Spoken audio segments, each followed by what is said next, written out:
Carve, Sky Sports. So it's Carve Solokol, Sky Sports News. Gareth, after the last game, you said that you felt your team wasn't functioning and it was your responsibility to find solutions.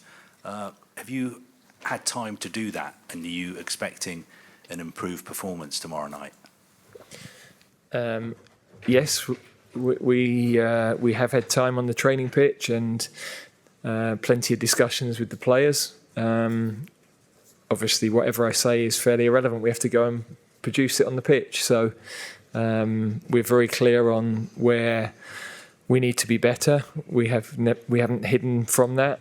I think we have a very open dialogue, players, staff, and we're all on the same page on that. So the route forward was pretty simple to highlight. Of course, then we've got to go and deliver it. And I'm expecting that we will do that tomorrow.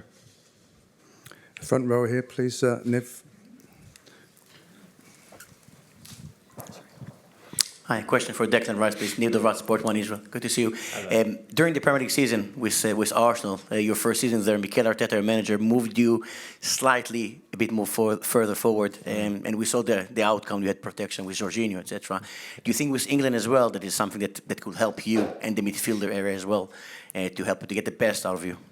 Well, I only actually moved into the 8 position after Christmas. I played my first 6-7 months as a number 6 under Mikel. And my first ever discussions with him were for me to go to Arsenal and play as a number 6. That's where he sees me as my best position. But I think as we started to train more, play more, he liked me in the 8 role as well. It also gave us a little bit more balance when Georgie played. So look, I can play both. I'm happy to play 8. I'm happy to play 6. You know, for England, the majority, I've always played number 6, and I've loved every single minute of it. But obviously, it's the manager's decision. Whatever he sees, you know, I'll always go out there and give 100% no matter what. This question here. Question to Declan Ronaldo in Israel today. Without any disrespect, Slovenia don't have any Premier League players and very few Champions League players. Yeah. How difficult is it to play good players who you don't know, really? I've watched Slovenia, their first 2 group games, and they've actually been really, really good. A lot of strong players, really fast. Obviously, the main talking point, Sesko, the boy who plays up front, he's been a massive target for clubs around Europe. Tomorrow's going to be really tough. You know, when you play teams like Slovenia, you know what you're going to get. They're going to come at us. They're going to want to win the game. They're going to want to shock the world. And tomorrow's a chance for us as a group to bounce back from the other night. And I think that's the beauty of football, that you always get another chance to go again. And, you know, tomorrow night we have that chance to put the last 2 games behind us and move forward in a positive way, which is really good. Carrie from beIN Sport there, please. A question to Gareth and to Declan. Both your captain and Declan have come out fighting for their teammates under criticism and to back you, Gareth.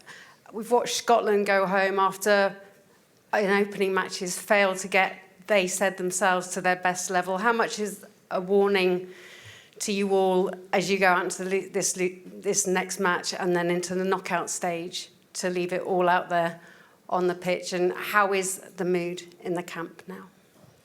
The mood's very good. I think we know that the world we live in, there'll always be external noise, but external noise shouldn't affect us. What's important is the internal. We're the only ones that can perform on the pitch. We're the only ones that can work together to get those performances better. And performance is what we're focusing on. The results have basically pretty much put us in the next round already, and it's now about can we win the group. But of course, we want to hit a different level to the level that we've hit so far. You know, the lead into this wasn't straightforward, into the prep camps, into the first 2 games. So there are some mitigating factors, but we're not hiding from anything, and we're not making any excuses at all. That's not the culture we have as a group.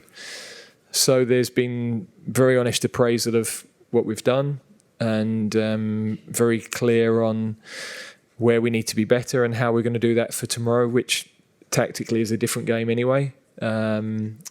but you know, there are some fundamentals of how we've played over a long period of time that we need to get back to. Gentleman in the blue shirt here, just please.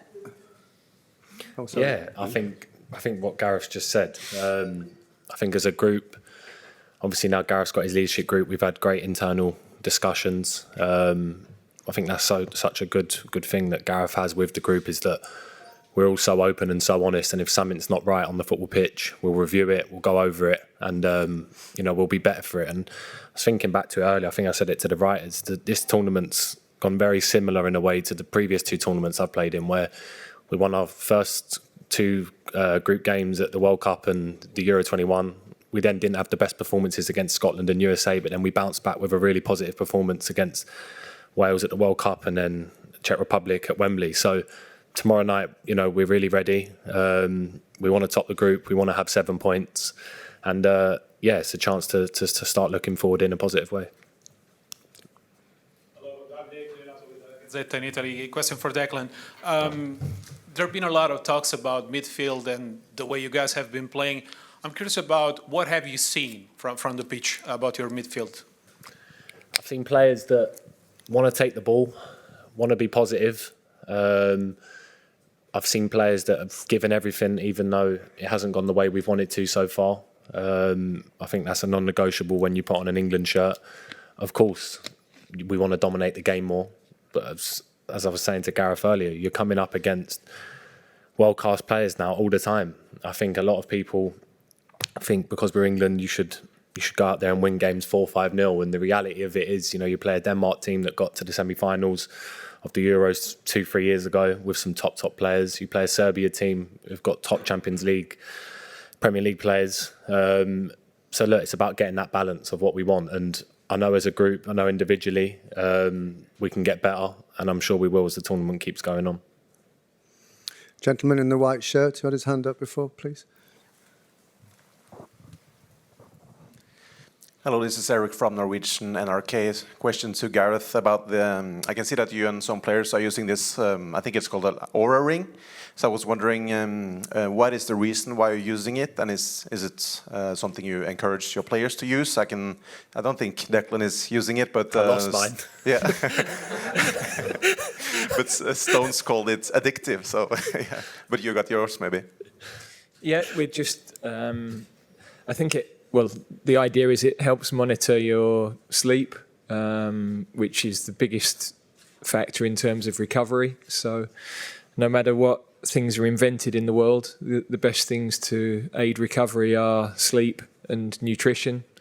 So we're trying to keep... we're not checking on the players, but it allows them to monitor their own recovery. And as staff, we know, for example, getting home from the game the other night, very late night,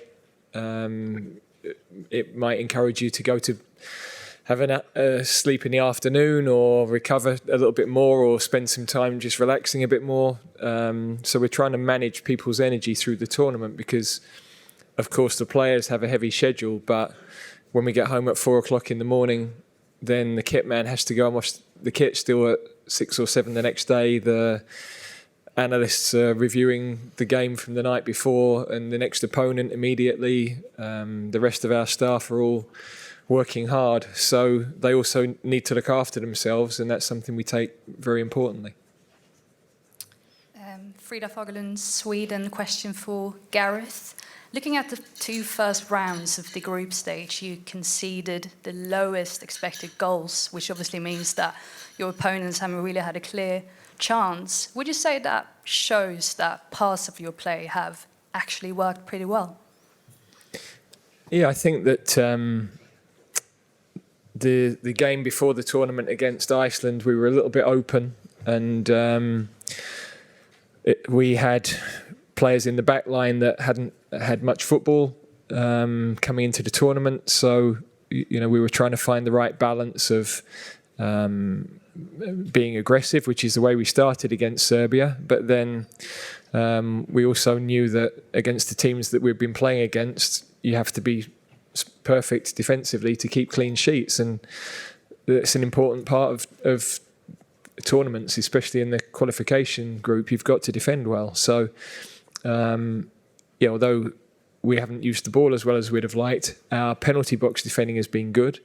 What we'd like to do is turn more balls over higher up the pitch, and I guess that's one of the things we've been focusing on over the last few days. So defending there's many different aspects to that, but without a doubt, the defending of our goal and of our penalty box has been first class.